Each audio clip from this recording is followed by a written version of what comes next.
Welcome to Milsurp Minutes. Today we're going to be starting a new series that I'm calling The Rifles of No Nation. This series will cover rifles and pistols that were made for a country and may have served a different country, been captured, ended up halfway across the world, sold as surplus and used by a different country, or something like that. The point is, these didn't end up getting used where they were originally supposed to. We're going to start with the model 1907-15 Berthier Rifle. This one in particular was made by Remington. That's what makes it interesting. Remington made approximately 20,000 of these during World War I for a French contract. A little bit of history and background on the Berthier rifle was that they originally started out as just carbines in the late 1890s for French artillery and cavalry, while the regular line infantry carried the Lebel long rifle. They remained to be made as carbines until 1907, when they came out with a long rifle, Berthier rifle, that they gave to colonial troops in Indochina and North Africa. World War I breaks out. The French make a revision of the 1907 Berthier rifle and make the 07-15. This was one of the main rifles that they issued during World War I to French troops after the initial wave of Lebels were used up because Lebel production had ceased in 1904. They contracted with Remington to get them to make them. Remington started falling behind on production dates, and the rifles the French received were not meeting specifications that they needed. They did not have parts interchangeability with French-made rifles, so the contract was canceled in August of 1916, leaving Remington with about 10,000 remaining rifles of about a 20,000 gun run left in the United States. This is one of them. Normally, if you ever find one in the States, they are either in incredibly good condition, which you'll see when I bring the camera a little bit closer in a little bit, or they are horribly, horribly sporterized. Because these rifles were sold off for dirt cheap in the late 1910s and early 1920s. Another thing that's interesting about these is none of them have serial numbers, which I'll show you here.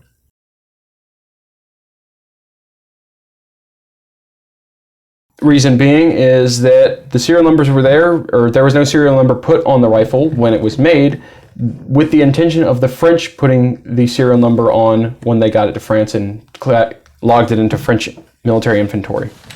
But let me bring you back over here and I'll show you a few more things about the gun. One of the first things to note that's kind of interesting is about how it loaded.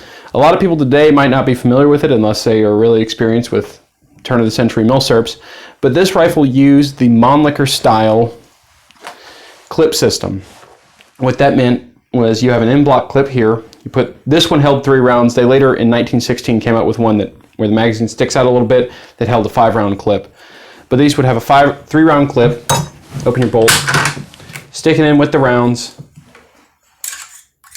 and it would latch in right there. And the bullets would hold the clip up with the follower pushing up against them until it was out, and then it would drop out the bottom hole of the magazine. That's how the Mannlicher system worked. That's how Austrian Mannlichers worked, Greek Mannlichers, Italian Carcanos, the German Gewehr 88, and in this case, the French Berthier. Let me show you some of the features. You have the extremely long-range battle sight that can be used in 3 different positions. From here, you can extend it out from a 400-yard meter zero out to an 800-yard meter zero. Ugh. You flip it up, you can go from 900 meters, I'll show a closer picture, all the way up to 2,400 meters.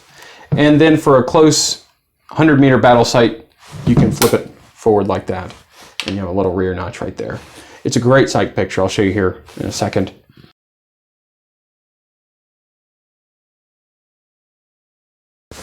You have the ring, almost like saddle ring sling swivel that you see on the Berthier rifle, and there is our Remington marking, Remington arms. 07-15.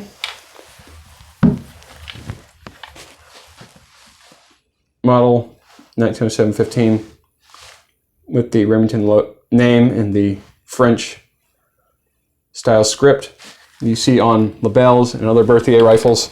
Pretty neat.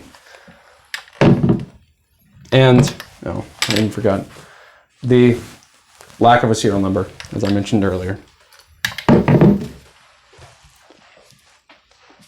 Overall, it's a pretty interesting and neat rifle.